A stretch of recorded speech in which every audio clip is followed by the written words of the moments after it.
بسم اللہ الرحمن الرحیم۔ محترم ناظرین السلام علیکم۔ آج آپ کو ایک شکاری اور ہرنی کا واقعہ سنائیں گے۔ آپ سے التماس ہے کہ اس ویڈیو کو آخر تک ضرور دیکھیں، شکریہ۔ رسول اللہ صلی اللہ علیہ وسلم کی جانوروں پر بھی حکومت تھی۔ ایک آدمی کا گزر نبی کریم صلی اللہ تعالی علیہ وسلم کے پاس سے ہوا۔ اس کے پاس ہرنی تھی جو اس نے ابھی شکار کی تھی۔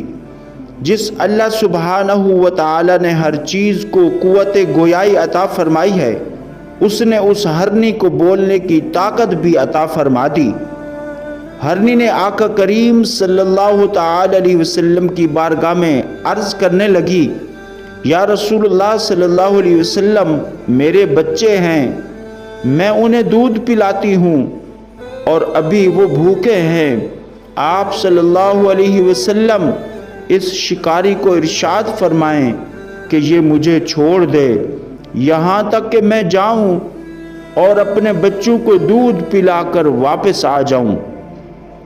سرور دو عالم صلی اللہ تعالی علیہ وسلم نے اس ہرنی سے ارشاد فرمایا، اگر تو لوٹ کر واپس نہ آئی تو اس ہرنی نے عرض کیا، یا رسول اللہ صلی اللہ علیہ وسلم، اگر میں لوٹ کر نہ آؤں تو مجھ پر اس طرح لعنت برسے جیسا کہ اس شخص پر برستی ہے جس کے سامنے آپ کا ذکر ہو اور وہ آپ پر درود پاک نہ پڑھے، یا میں اس کی طرح ہو جاؤں جو نماز پڑھے اور دعا نہ مانگے۔ نبی پاک صلی اللہ تعالی علیہ وسلم نے اس شکاری سے ارشاد فرمایا، اسے چھوڑ دے، میں اس کا ضامن ہوں، یعنی میں اس ہرنی کی ضمانت دیتا ہوں کہ یہ بچوں کو دودھ پلا کر واپس آ جائے۔ ہرنی کو چھوڑ دیا گیا، وہ چلی گئی اور اپنے بچوں کو دودھ پلا کر واپس آ گئی۔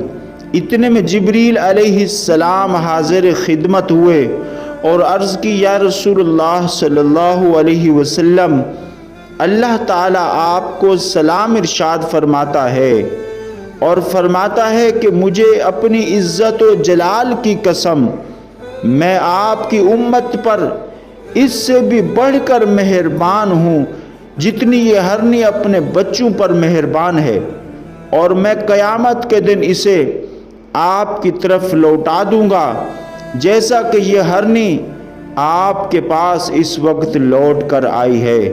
سبحان اللہ، سبحان اللہ۔ اس ہرنی کو بھی معلوم تھا کہ یہ اللہ کے حبیب ہیں، اس سے جو بات کی جاتی ہے وہ پوری کرنی ضروری ہوتی ہے، اور اللہ کے حبیب کی بھی جو بات ہوتی ہے وہ بھی رب تعالیٰ پوری فرماتا ہے۔